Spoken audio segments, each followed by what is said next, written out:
Sud Kivu et au nord Ubangi. En allant au Sud Kivu, je me suis arrêté brièvement à Goma, donc au nord Kivu, où j'ai eu aussi des entretiens. En fait, le but de ma visite, c'était de prendre contact avec, disons, ce qu'on peut appeler l'intérieur du pays. Parce que depuis que nous avons commencé à travailler, nous sommes concentrés sur la province de Kinshasa. Et puis, il fallait maintenant que tous les membres de la plénière puissent visiter les 26 provinces. Nous nous sommes attribués en moyenne 2 provinces chacun.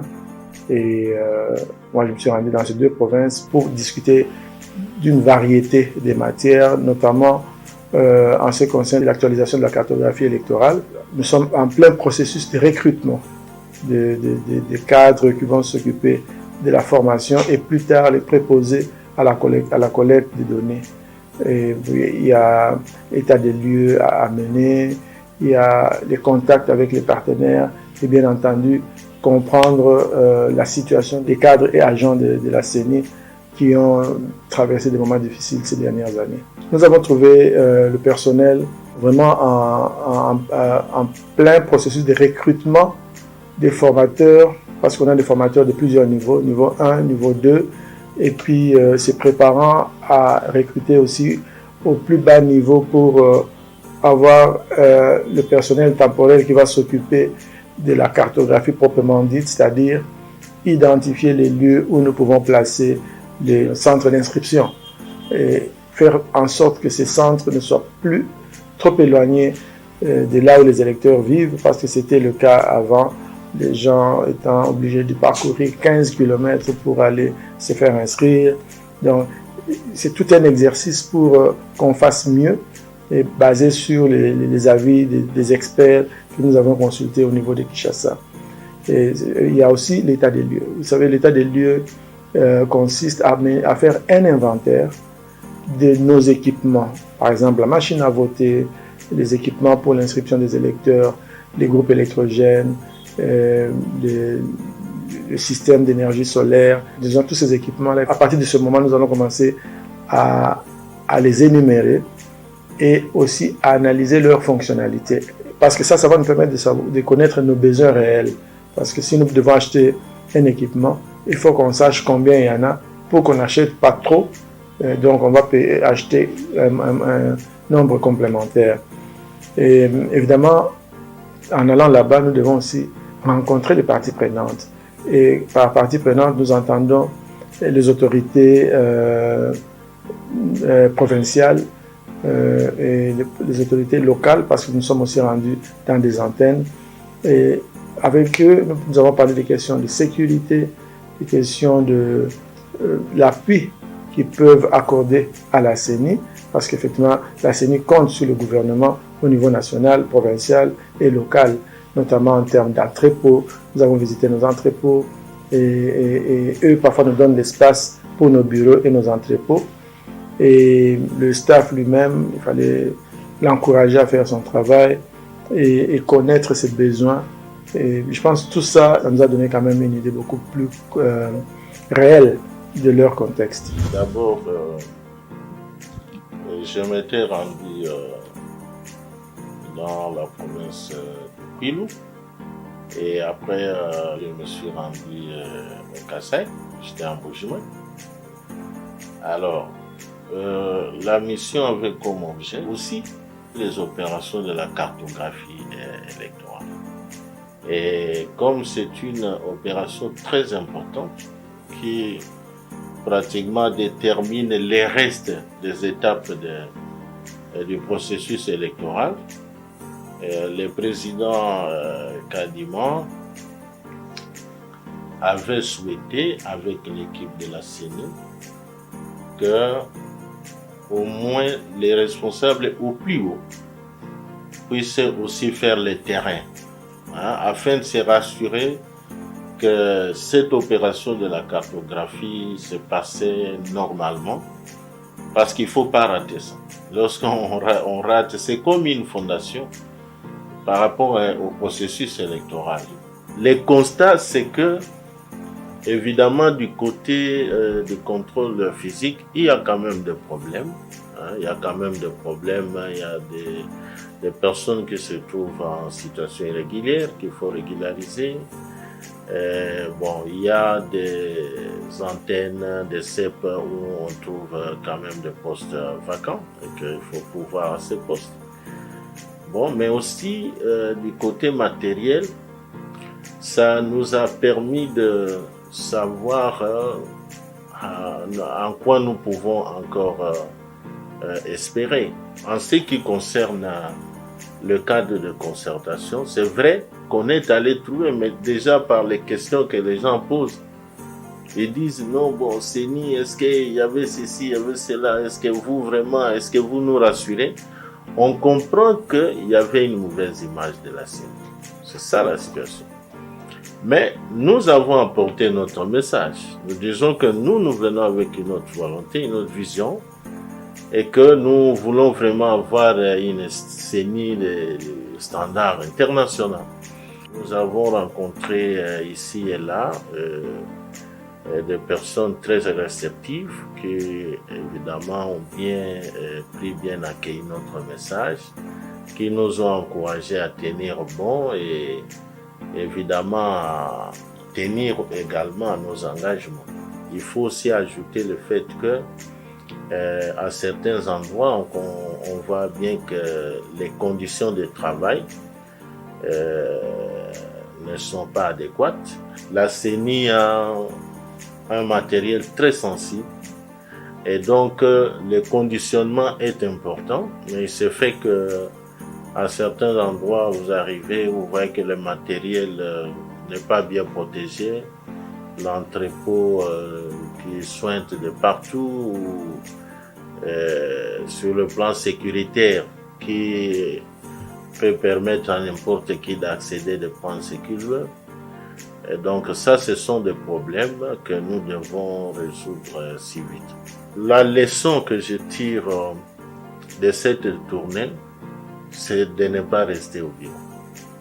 Parce que il y a vraiment un écart entre ce que nous lisons sur toute la paperasse qui circule devant nous et la réalité du terrain.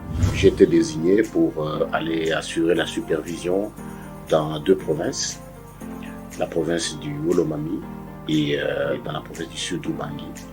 Et l'objet de cette mission était triple.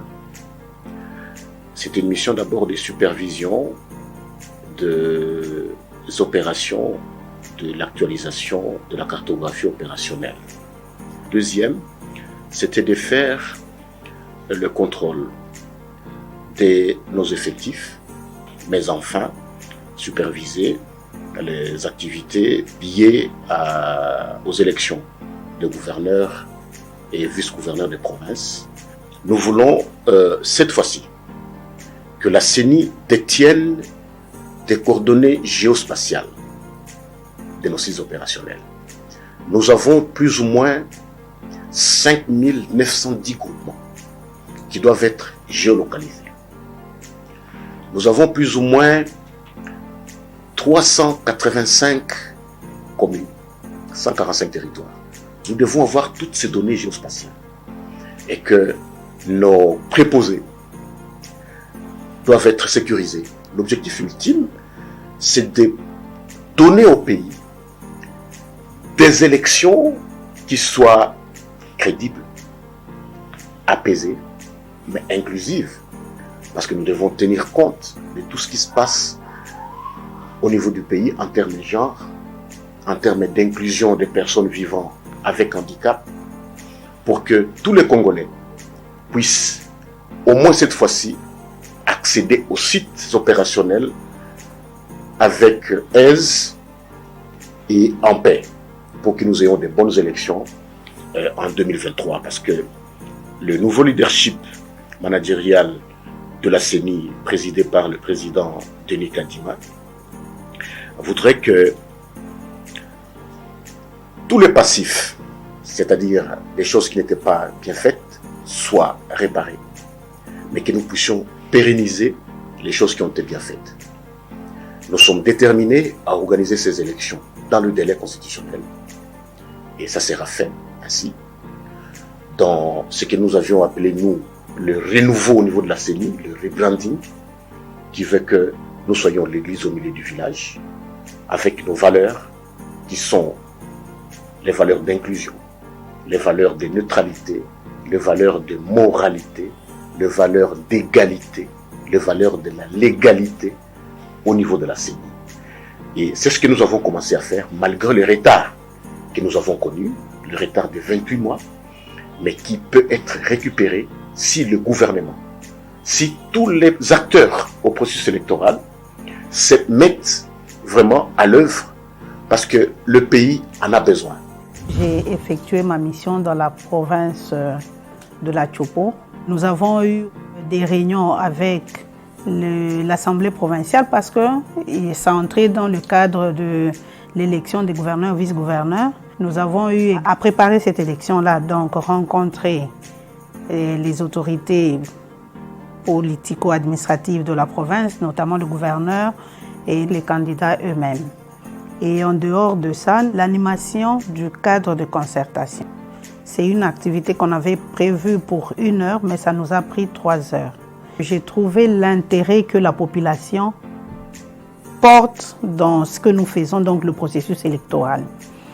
Quelque part là, on peut se dire que la population ne fait pas confiance en la CENI, mais cette activité m'a permis de connaître l'intention de la population, mais de connaître aussi qu'est-ce que la population reproche à la CENI et qu'est-ce qu'elle veut pour les futures échéances électorales. Chaque cycle a eu des problèmes. Souvent, nous avons tendance à communiquer à la veille des élections. Aujourd'hui, nous avons une population qui est à son 4e cycle électoral et donc elle veut être informée de tout ce qui se passe au jour le jour. Moi, j'étais particulièrement en Équateur. C'est l'une des provinces où la CENI aussi a perdu beaucoup de ce matériel parce qu'elle est volé ou incendié. Et donc, c'est aussi dans cette province où la fois passée, on avait lancé pour la première fois l'opération de la révision du fichier électoral et même la cartographie. Et donc, c'était une belle expérience pour moi d'abord de rencontrer les agents, nos agents qui étaient sur place, nos missionnaires que nous avions envoyés qui étaient déjà là, les patrimoines que nous avions trouvés sur place. Et j'avais trouvé des problèmes d'entrepôt parce qu'on était en train de vouloir nous déguerpir d'un entrepôt. Heureusement, nous avions échangé avec le gouverneur qui nous avait relocalisé en nous donnant un autre grand entrepôt. Et la particularité, c'est que cet entrepôt-là, on appelle ça hub. Hub signifie un entrepôt qui dessert plusieurs provinces. Et là, ça desservait trois provinces en dehors de l'Équateur. Et donc, dans cette mission, nous étions parvenus à obtenir un autre entrepôt grâce à un bon lobbying pour le compte donc, de la CENI. J'étais parti à Bikoro, un constat amer, où beaucoup de matériel avait été incendié. Et c'était volontaire. Et je dois le dire parce que nous avons beaucoup d'éléments à les prouver.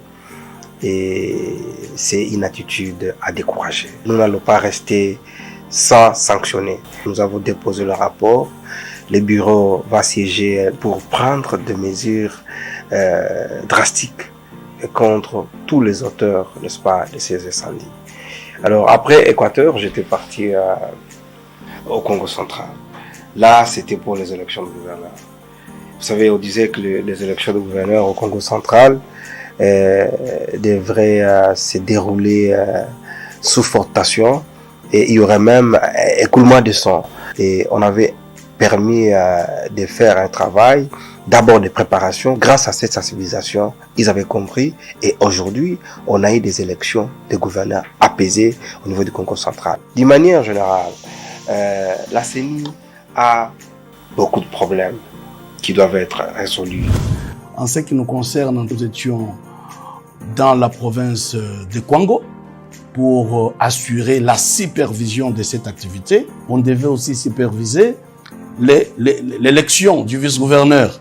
La CENI a du pain sur la planche parce que nous avions trouvé qu'il y a des dépôts, des entrepôts à entretenir, qu'il y a des bureaux à construire, qui a aussi dans nos attributions, vous savez que nous gérons les finances de la CENI, on devait aussi jeter coup d'œil comment est-ce que nos agents dans le fin fond sont payés.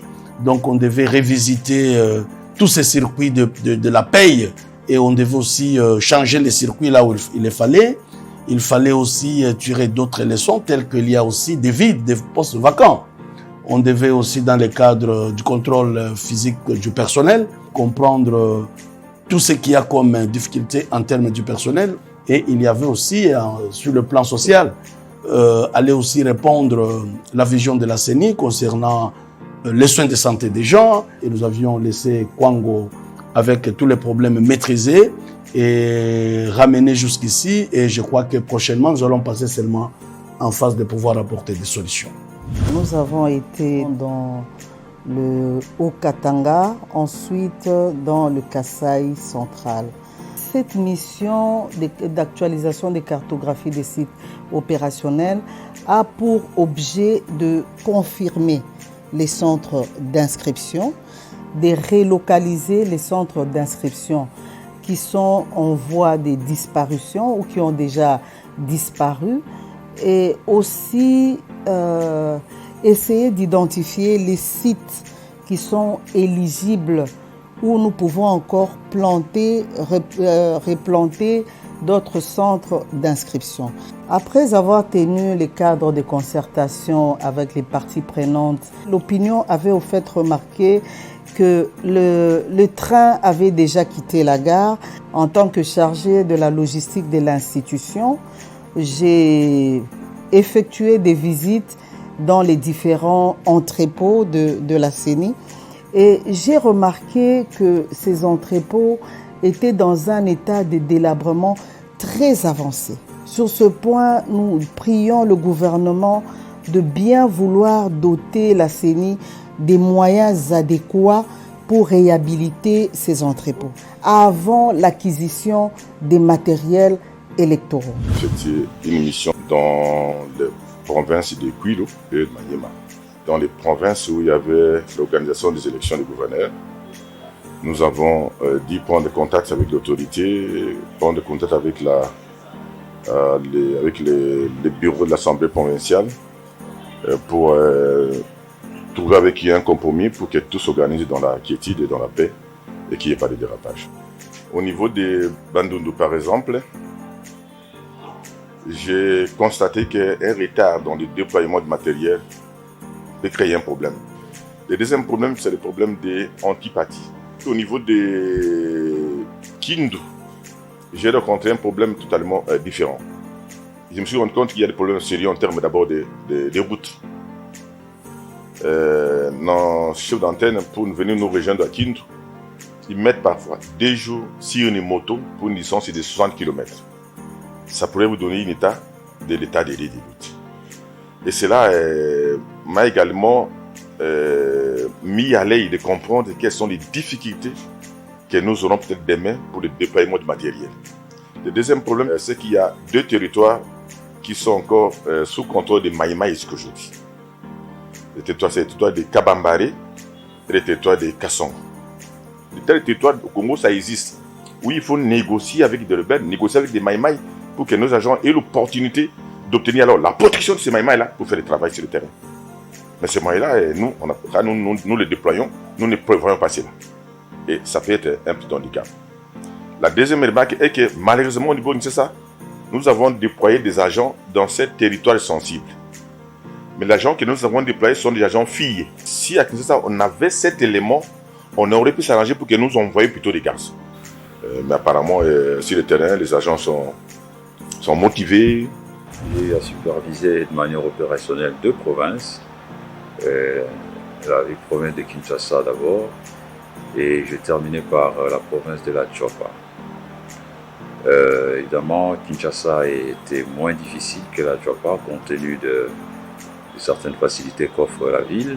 J'ai également supervisé la tenue de l'élection du vice-gouverneur pour la ville de Kinshasa.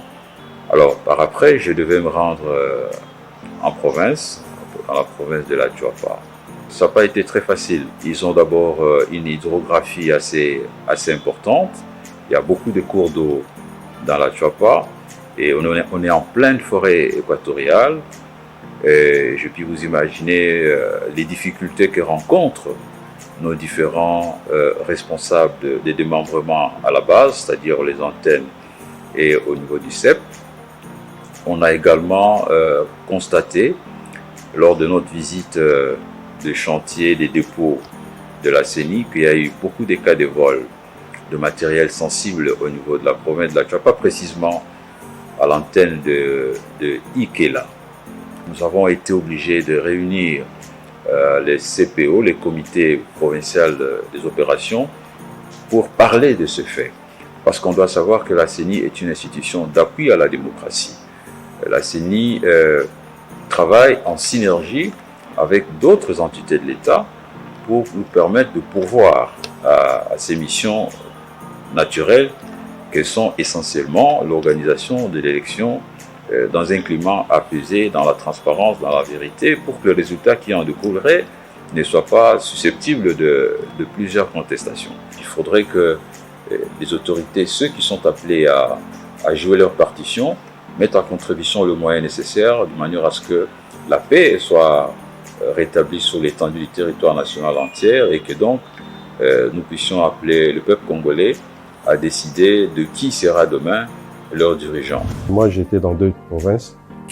La première province, c'était la province de la Lomami. Et puis la deuxième, c'était la province de Lualaba. Les défis, il y en avait. Pour arriver à Cabinda, c'était très difficile parce que j'avais pris mon avion. Je suis arrivé à Mbuji-Mayi. De Mbuji-Mayi, il fallait arriver à Cabinda. Comme il n'y a pas de piste d'avion, on devait prendre la route. Alors vous savez, le Congo profond, donc on a connu certaines difficultés.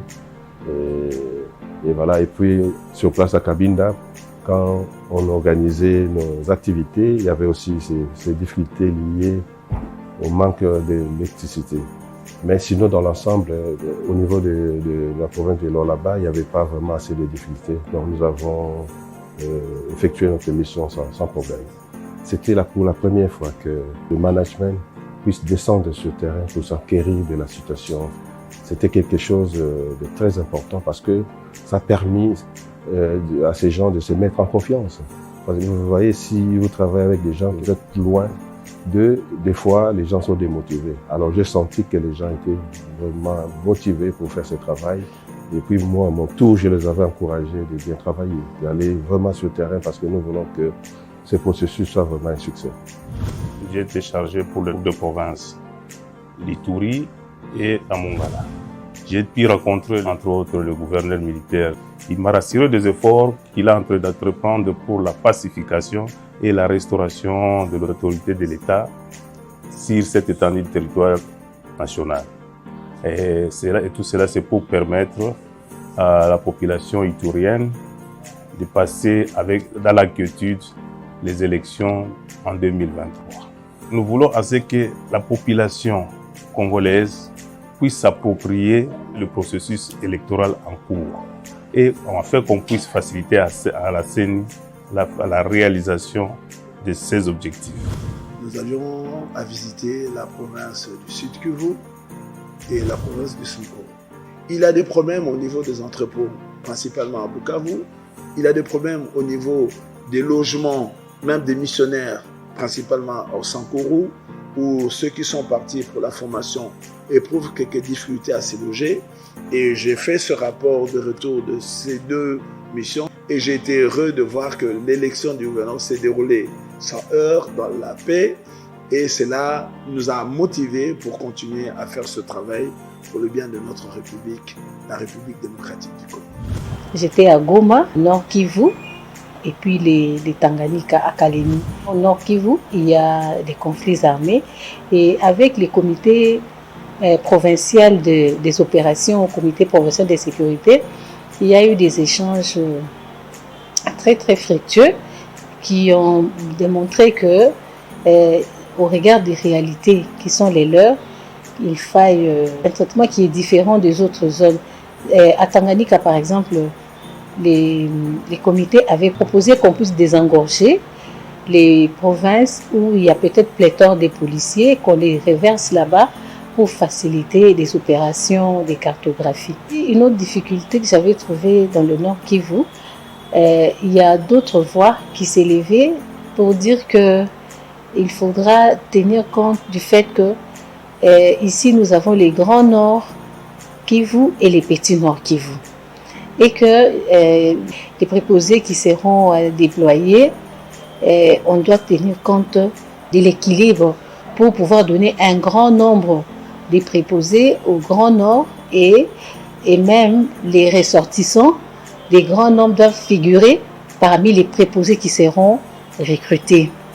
Et à Tanganyika, la grande difficulté, c'est par rapport aux Batois qui n'acceptent pas facilement que leur terrain soit visité ou bien soit pénétré par des personnes que eux n'ont pas acceptées. Et j'ai participé aussi à la supervision des élections, le lancement de la campagne à Tanganyika. Voilà un peu l'expérience des terrains qui était très riche. Nous sommes allés, nous, dans la province du Kasaï, et après nous sommes allés dans la province du Bas-Ouélé. Aussitôt arrivé, il était question d'expliquer au gouverneur l'importance de notre mission, mais surtout les inviter à s'impliquer dans l'implémentation de ces opérations, principalement celle de la cartographie des opérations. En plus, il était question de rencontrer le comité provincial des opérations pour arriver effectivement à les informer sur le déroulement des opérations, mais susciter alors leur implication, leur engagement sur la sécurisation des opérations. À la province de Bas-Ouélé, nous avons eu à superviser l'élection des gouverneurs, parce que c'était une des provinces concernées par l'élection des gouverneurs et vice-gouverneurs parmi les 14 qui avaient été proposés. Nous avons eu là une rencontre avec l'Assemblée provinciale et tous les députés pour voir le niveau de préparation, pour voir leur niveau d'engagement, tous les problèmes qu'ils connaissaient dans la préparation, mais aussi leur expliquer le code de bonne conduite et évaluer un peu quels étaient leurs problèmes. Effectivement, ils avaient dit qu'il y avait nécessité pour eux d'avoir une mise à niveau sur l'utilisation de la machine à voter parce que 4 ans passés, ils avaient déjà perdu les différents principes d'utilisation. On a essayé de faire des recommandations, ils avaient été formés, mais aussi on a travaillé sur l'élément pacification de ce processus, de telle sorte qu'il n'y ait pas de conflit après cela, et étant donné que évidemment la compétition électorale au niveau des candidats était assez acerbe. Évidemment, nous disons que les choses se sont très bien passées parce que dans la province du Bas-Ouélé, où cette élection a été organisée, il n'y a eu aucun problème. Les gens se sont engagés, ils ont choisi le nouveau gouverneur et son vice, et je crois que les choses se sont très bien passées. J'étais affectée, si je peux me permettre le terme, dans la province de Haut-Ouélé pour assurer le suivi de la cartographie opérationnelle. Je pense qu'il y a nécessité de renforcer les unités de la police. C'est ce qui nous a été rapporté parce qu'il faut dire que la ville est grandissante, même en termes de démographie. C'est une province qui tend à se relever et donc on a vraiment besoin de nous activer pour que la CENI soit dotée d'infrastructures dignes pour l'organisation des futures élections. La deuxième partie de ma mission était d'aller dans la province de Mai-Ndombe où je devais d'abord superviser l'élection des gouverneurs. La province de Mai-Ndombe est une province qui n'a pas d'infrastructure, qui se recherche encore. Et l'organisation de ces élections, à mon sens, c'est pour aider à permettre que de grandes décisions d'investissement, de réorganisation de la province puissent être faites. Les défis liés à la sécurité, c'est aussi par rapport à l'acceptation de la tribalité. Ce conflit tribal doit trouver une solution.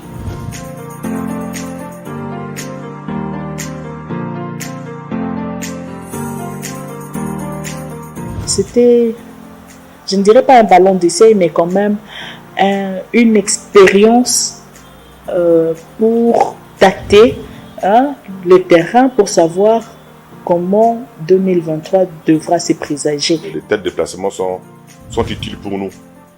Ça nous permet de comprendre les réalités sur le terrain, des difficultés que nos agents vivent sur le terrain. Et ensemble, ça nous permet de voir s'il n'y a pas moyen de disposer un peu plus du temps que la normale. Parce qu'on peut faire des calculs en disant en 10 jours, on pourra déployer les matériels, mais peut-être qu'il en faudra 15. Parce qu'il y a parfois des spécificités dans certains coins qui font en sorte que le déploiement ne peut que poser problème. Donc ces réalités-là nous permettent de les intégrer dans notre plan de déploiement.